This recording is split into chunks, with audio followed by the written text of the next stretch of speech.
If you procrastinate, there is something you need to understand right now. The problem is not with the task you are avoiding. The problem lies in what that task represents to you. Think about all the things you have procrastinated on. An important job, a personal project, a decision that could change your life. You weren't just postponing the action itself. You were postponing the consequences of that action. You were running away from what could happen if you actually did what needed to be done. And, almost always, that escape has a name: fear. Fear is the root of procrastination. But not an obvious fear, like the fear of heights or public speaking. It's a disguised, subtle fear that operates behind the scenes of your mind. It's the fear of failure, the fear of judgment, the fear of realizing that you might not be as good as you thought. Often, procrastination happens because taking action means testing yourself. And testing yourself means risking failure. While you are just planning, thinking, postponing, you keep alive the illusion that you could do it perfectly if you wanted to. But the moment you start, you expose yourself. And what if the result isn't good enough? What if you find out that you're not as talented, as smart, or as capable as you would like to believe? That is the fear that paralyzes. The fear that says, if you don't try, you can't fail. And that's where self-sabotage comes in. Self-sabotage is the mechanism your brain uses to avoid emotional discomfort. It creates excuses, distractions, and even destructive behaviors to prevent you from facing what scares you. Have you noticed how, when you have something important to do, suddenly 1,000 urgent things appear to resolve? Suddenly, your desk needs to be perfectly organized before you start. Suddenly, you need to research just a little more before taking any action. Suddenly, you feel hungry and decide to have a snack before starting. This is not a coincidence. This is your brain trying to protect you from a threat it has created itself. And the worst part? The more you sabotage yourself, the more you reinforce this programming. You start to believe that you lack discipline, that you are not productive, that you are incapable. Every time you procrastinate, you are strengthening that weak and insecure identity. And over time, procrastination stops being a behavior and becomes who you are. But what if I told you that this fear is an illusion? That the failure you fear so much means absolutely nothing? And that the real problem is not the mistake, but the time you waste being afraid of it?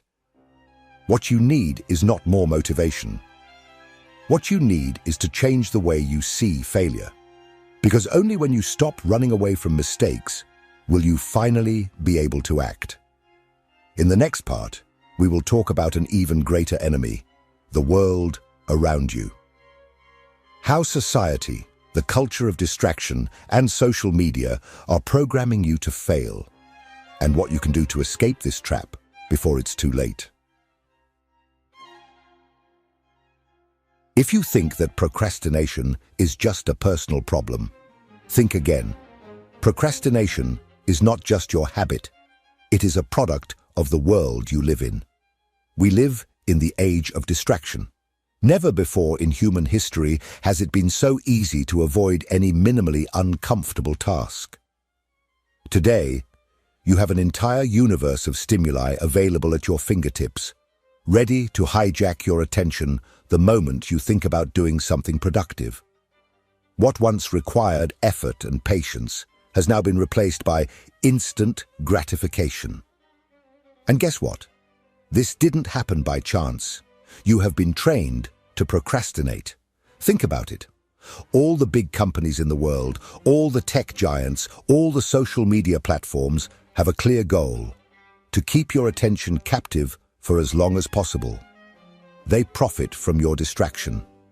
The time you spend on Instagram, TikTok, YouTube, or any other platform is not accidental. It has been planned. It has been designed so that you can't stop. The infinite feed, the constant notifications, the algorithms that deliver exactly what you want to see. All of this has been created to capture and maintain your focus.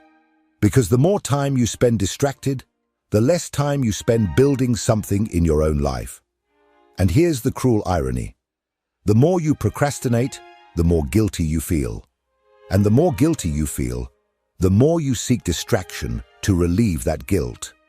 This is not a coincidence, it's a vicious cycle. You procrastinate, feel bad about it, seek comfort in the easy dopamine of social media, and end up procrastinating even more. Now look around you. Do you think you're the only one stuck in this? Of course not. We live in a world where everyone is constantly overloaded with information and, at the same time, incredibly unproductive. We have never been so busy, but we have never done so little. And do you know why? Because the system works exactly like this. A world of distracted, anxious, and directionless people is an easy world to control. Procrastination is not just a personal problem. It is a social epidemic. But here's the scariest part.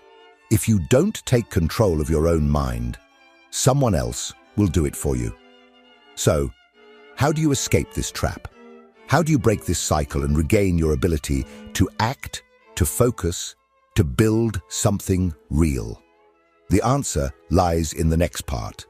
Now that you understand the enemy, it's time to learn the right weapons to defeat it.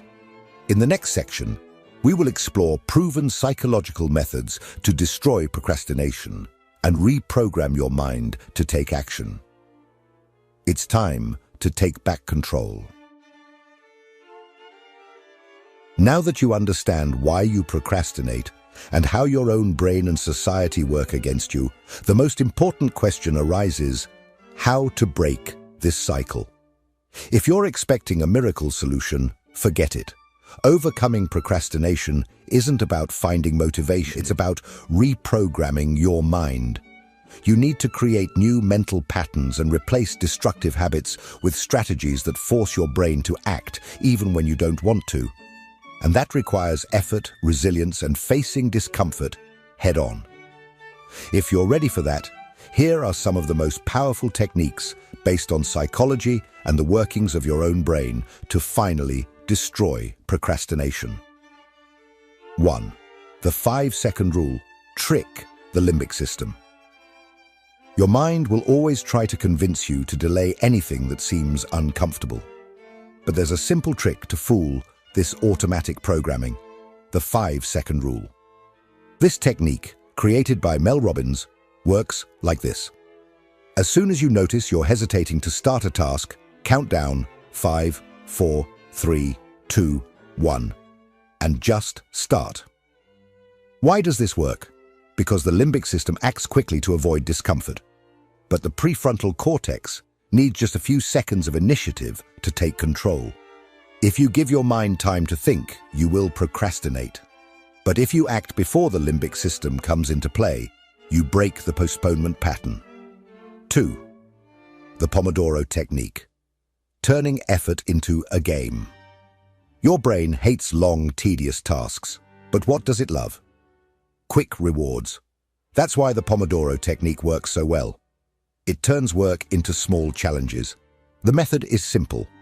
Work for 25 minutes without interruptions, and then take a 5-minute break. Then repeat the cycle. When you complete 4 cycles, you can take a longer break of 15 to 30 minutes. The secret here is to trick your brain. Working for hours seems overwhelming, but 25 minutes? Anyone can do that. What happens? You start, get into the flow, and before you know it, you've accomplished much more than you imagined. 3. The Zeigarnik effect, using your mind to your advantage. Have you ever noticed how a movie or series interrupted in the middle of a tense moment sticks in your head? This happens because of the Zeigarnik effect, a psychological phenomenon that makes the brain obsessed with unfinished tasks. Now, imagine using this against procrastination. The trick is simple. Start your task and stop in the middle. If you have a text to write, write one sentence and stop. If you need to study, open the book, read one paragraph, and stop. Your brain will feel bothered by not having finished and will want to go back to complete the task. This destroys that thought of, I need to finish everything at once, which often leads to procrastination. Because, in reality, the hardest part isn't continuing, it's starting. 4. The identity of action. You are not what you think, you are what you do. Stop trying to be disciplined. Stop trying to be productive. Start acting as if you already are that person. Procrastination happens because you see yourself as someone who procrastinates. If deep down you believe I am lazy or I never finish anything, your brain will find ways to confirm that identity. But what if, instead, you started saying, I am a person who takes action regardless of whether I'm motivated or not. Don't think about motivation. Don't think about results. Act as if you are that person right now. Because identity doesn't come before action. Action creates identity. These strategies work because they attack procrastination psychologically, going straight to the root of the problem. But there's an important detail. It's no use knowing all this if you don't apply it. And now comes the final question: how to ensure that you never fall into the cycle of procrastination again. In the next part, we will close this video with a direct challenge for you. And if you really want to change, this will be the most important part of all. Now, you know the truth. Procrastination is not laziness. It is not a lack of discipline. It is not just a bad habit. It is a reflection of fear, self-sabotage, and the way the modern world has hijacked your attention. But knowing this is not enough. If it were just a matter of information, no one would procrastinate. The problem is not in what you know. It's in what you do with that knowledge.